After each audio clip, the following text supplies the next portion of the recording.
Time to play.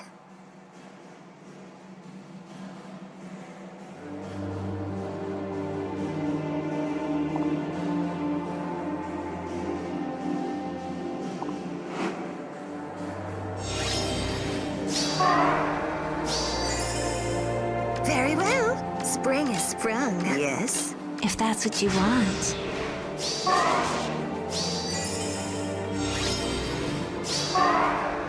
I'm listening.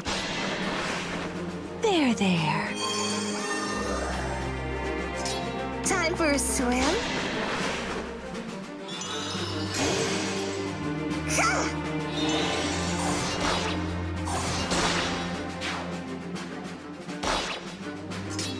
Beautiful, of course.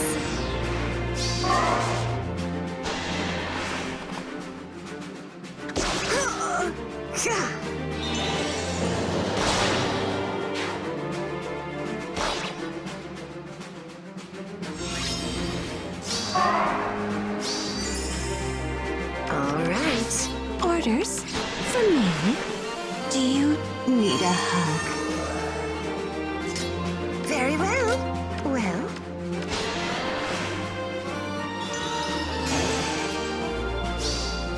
Sweet dreams.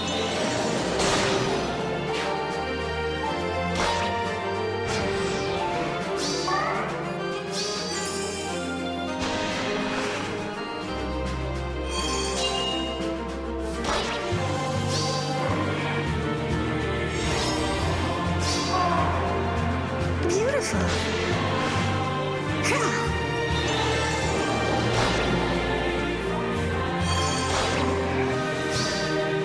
Let's celebrate.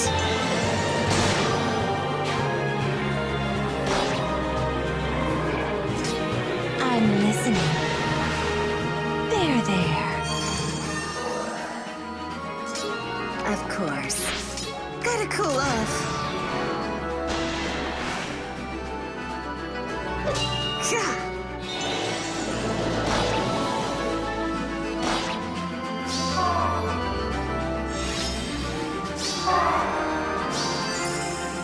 Spring is sprung.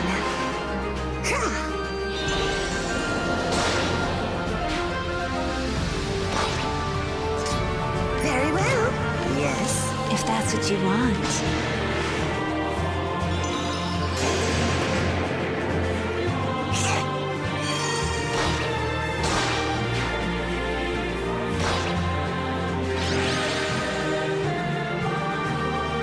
Hey everyone, GuardianE here with another Camilla Emblem clear video in Fire Emblem Heroes, today taking on the challenge of Grima and Corrin on their very own Bound Hero battle on Infernal difficulty.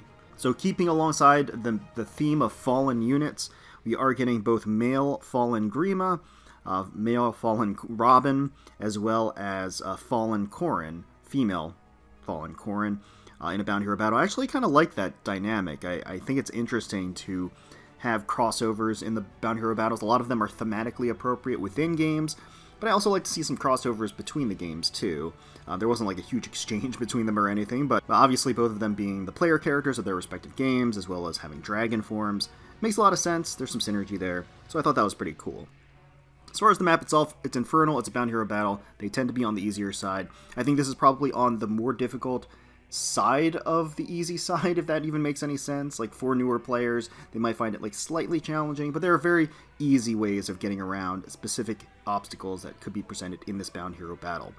So first off, let's go through the units themselves. Robin, male Grima here, does come with his native Expiration and Ignis on a 1-turn cooldown, as well as Vengeful Fighter, Ward Dragons, and Mirror Stance too. So naturally what that means is that he will retaliate, has built-in distant counter. If you attack into him, he will counterattack with that Ignis, and it's going to do a lot of damage, make no mistake. So do want to be wary about that. Of course, he is susceptible to sweep weapons. He doesn't have Vantage, so certainly Desperation active units can attack into him and take him out. So lots of different weaknesses there.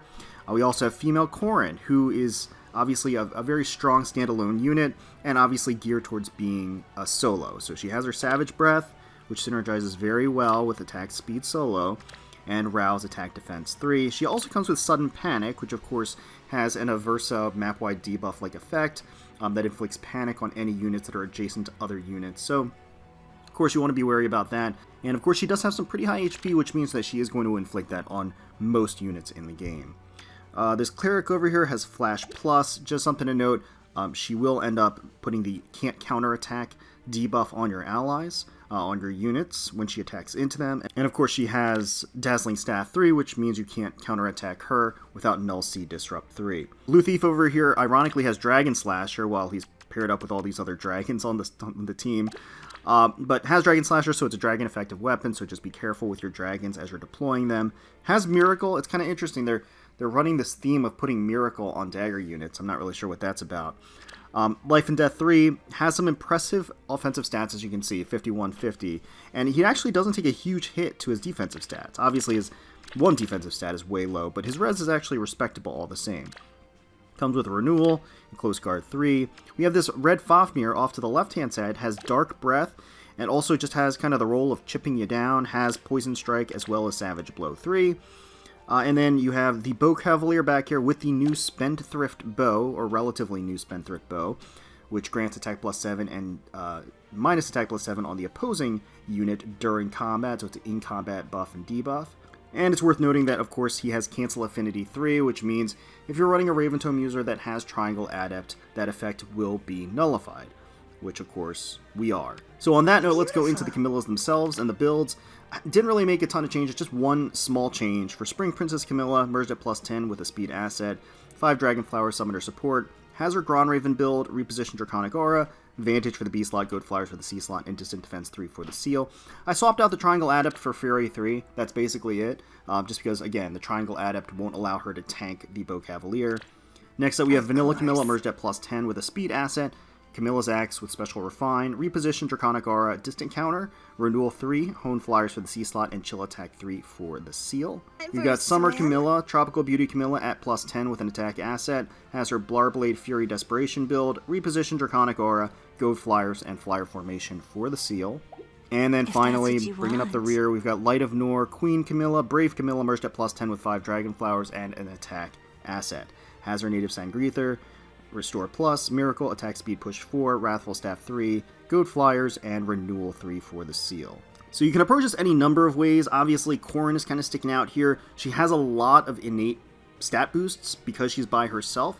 But if you're able to, especially if you have a Dancer, which kind of trivializes this, you can just plant somebody up here and attack into her twice and then kind of take her out, as long as they can tank the Cleric. And the Cleric doesn't have Wrathful Staff, so they're going to be doing reduced damage, so you'll most assuredly be able to tank that hit as well. So that's an entry point, certainly, either here or here. On the other side here, you have both the Red Fafnir and the Bow Cavalier, so as long as you have a really tanky blue, you could plant them over here to absorb both of those attacks. So we're going to opt to engage on the left-hand side, and in order to do that, we want to use Summer Camilla to take out the Red Fafnir. Now, for Summer Camilla, I would like to give her Blarblade boosts, as she's getting them from Vanilla Camilla. However, with the whole sudden panic that Corrin has, that means that she's not going to be able to have those activated Blade Tome boosts, or even any buffs, any activated buffs on the turn. So we'll get around that by using Brave Camilla's Restore Plus. But first, we're going to get into position, because not only do we want to use Summer Camilla for the attack, we also want to use Spring Camilla for the recovery, to retract and reposition her to safety while putting her in the range of the Bow Cavalier. So that's what we're going to do. Put Vanilla Camilla up here to just give that Hone Flyers buff, and then transition over. We're also just setting ourselves up for the following turn to take out Corrin, because she's going to be making an approach, and being colorless, naturally we're going to have an advantage against her with Spring Camilla. So first and foremost, as you can see here, we've got these debuffs going, and that's fine. We're just going to use Brave Camilla and make her all better. See? Very, very nice. And so we take out the Red Fafnir here. No problem. And then we use Spring Camilla for the reposition back. And then we sit Vanilla Camilla next to her so that she gets Hone Flyers for the following turn. So Spring Camilla will enemy phase that Bow Cavalier. The rest of the troops will make their approach. And at this point, Corrin is the big threat, so we're just going to use reposition, get Spring Camilla into position by using Brave Camilla to, again, give her a little bit of health and also neutralize that panic. And then, and then we're going to move Summer Camilla over here with Flyer Formation just to give some extra buffs to Spring Camilla. And then we'll go ahead and let her attack into Female Corrin. So Female Corrin goes down on this turn.